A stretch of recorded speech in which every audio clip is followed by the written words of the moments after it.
আপনারা দেখেছেন সংসদের ভিতরে গণভোটের গণরায়, যা ৬৮.৬% মানুষ ভোট দিয়ে হা বলেছিল, তার পক্ষে বিরোধী দলের অবস্থান ছিল ঐক্যবদ্ধ এবং স্পষ্ট। আমরা আলোচনা করেছি, কিন্তু ২/৩ জুড়ে সরকারি দল আমাদের দাবি অগ্রাহ্য করে বাস্তবে জনগণকে অপমানিত করেছে। গণভোটের রায় ব্যর্থ হওয়ার দলিল বাংলাদেশেও নাই, বিশ্বেও নাই। গণভোট বাংলাদেশের মতন ছিল না, এটি চতুর্থ গণভোট। এর আগে ৩টে গণভোট অনুষ্ঠিত হয়েছে এবং যথারীতি তার গণরায় বাস্তবায়িত হয়েছে, কিন্তু এবারে সেই প্রথমে বিপত্তি ঘটল। আমরা জানি কি জন্য ঘটেছে। আমরা যা আশঙ্কা করেছিলাম এখন তা স্পষ্ট হয়ে উঠেছে সমাজে। আর্থিক, রাজনৈতিক, প্রাতিষ্ঠানিক, সাংবিধানিক সকল জায়গায় আজকে নির্লজ্জ রাজনৈতিক হস্তক্ষেপ একেবারেই স্পষ্ট। সেন্ট্রাল ব্যাংক থেকে শুরু করে বিভিন্ন ব্যাংক, বীমা কর্পোরেশন, এই সবগুলো আজকে সেই থাবা বিস্তৃত হচ্ছে এবং সমাজের অপরাধী লোকদেরকে গুরুত্বপূর্ণ জায়গায় বসিয়ে দেওয়া হচ্ছে, যাদের বিরুদ্ধে অপরাধ বিভিন্নভাবে প্রমাণিত।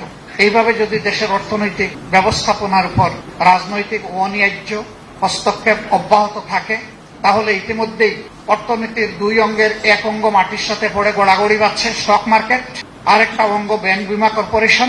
এটাও যদি এলোমেলো বিধ্বস্ত হয়ে যায়, তাহলে জাতির গন্তব্য কোথায় গিয়ে দাঁড়াবে? মূল দায়িত্ব সরকারি দলের। তারা এই দায়িত্ব এখন পর্যন্ত পালন করার কোনো সদিচ্ছা তাদের ফুটে ওঠেনি। কিন্তু আমরা এই দেশকে ভালোবাসি। এই দেশকে ভালোবাসার কারণেই আমরা মনে করি যে আগামী বাজেট কেমন হওয়া উচিত সেই ব্যাপারে জনগণের অভিপ্রায়কে অনুধাবন করে জনগণের সামনে আমাদের চিন্তাগুলো পেশ করা উচিত। এটি বাজেট নয়, এটা বাজেটের পূর্ব ধারণা। এখান থেকে যদি সরকার ভালো কিছু পিক আপ করেন, জনগণ উপকৃত হবে। এটা কোনো দলের বিষয় নয়। আমরা এই বাজেট কোনো দলের জন্য দিচ্ছি না। এই বাজেট 18 বা 20 কোটি মানুষের জন্য হতে পারে। আমরা যে প্রস্তাবনাটা জনগণের সামনে পেশ করব, এটা শর্ত আছে। এই বাজেট বাস্তবায়নের জন্য সততা, স্বচ্ছতা লাগবে, জবাবদিহিতা লাগবে। সততা, স্বচ্ছতা, জবাবদিহিতা যদি নিশ্চিত করা যায়, আমরা মনে করি যে বাজেট প্রস্তাবনা আমরা করব সেটা অবশ্যই অর্জনযোগ্য, এটা অর্জন করা সম্ভব।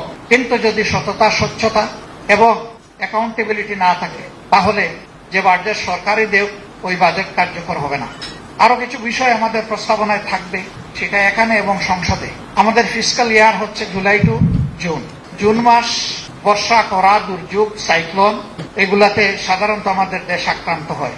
আমরা লক্ষ্য করি এডিপির একটা বিশাল অংশ শেষের 2 মাসে তাড়াহুড়া করে বাস্তবায়নের চেষ্টা করা হয়। এটি বাস্তবায়ন নয়, এটি হচ্ছে গণলুটপাট।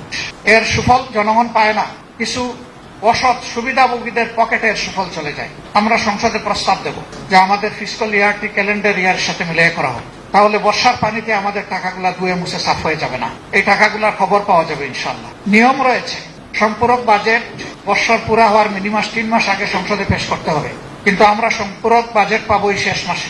বৈধ অবৈধ, ন্যায্য অন্যায্য সব খরচ হয়ে গেল, কালো সাদা একাকার হয়ে গেল। তারপরে সম্পূরক বাজেট সংসদের সামনে আসলো, তাতে জনগণের লাভ কি? আমরা কথা বললেই বা তার বেনিফিট কি? এই বিষয়গুলো আমাদের আগামীতে সংসদের ভিতরে প্রস্তাবনায় থাকবে ইনশাল্লাহ। আমাদের ট্যাক্সেশন কালেকশনের যে পদ্ধতি রয়েছে, এটা দারুণ ত্রুটিপূর্ণ। যারা ট্যাক্স দেন তারা 3টা ট্যাক্স দেন। একটা ট্যাক্স ট্রেজারিতে জমা হয়, একটা কিছু ব্যক্তির পকেটে যায় যারা ট্যাক্স কালেকশন করেন, আমি সবার কথা বলছি না, কিন্তু অনেকেই। আরেকটা চাঁদাবাজদের পকেটে যায়, ব্যবসায়ীরা অতিষ্ঠ, যার কারণে ট্রেজারির ট্যাক্সটা তার টার্নওভার ভলিউমের দিক থেকে ছোট হয়ে আসে। এখানে যদি সততা এবং স্বচ্ছতা মেনটেন করা যায়, অটোমেটিক্যালি ব্যবসায়ীরা বিপুল উৎসাহ নিয়ে আরো বেশি ট্যাক্স দিবেন জনগণ, রাষ্ট্রকে।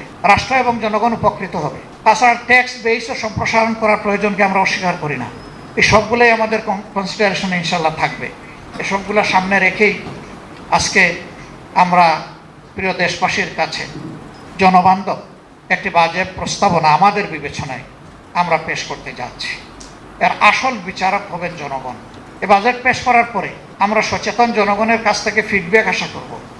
আমাদের কোনো প্রস্তাবনা তাদের কাছে ভালো লাগলে সেটা বলার দরকার নেই, কিন্তু কোনো প্রস্তাবনা যদি জনস্বার্থের বিপক্ষে হয়, তারা যেন আমাদের দৃষ্টি আকর্ষণ করে, আমাদের সমালোচনা করে, আমাদেরকে সহযোগিতা করে। আমরা দৃষ্টি আকর্ষণ এবং সমালোচনাকে অভিনন্দন জানাবো। এখান থেকে শিখব, আমাদের জ্ঞানের ঘাটতি পূরণ করব, জনগণের জন্য আগামীতে আরো সুন্দর এবং আরো পরিপূর্ণ চিন্তা করার প্রয়াস পাবো।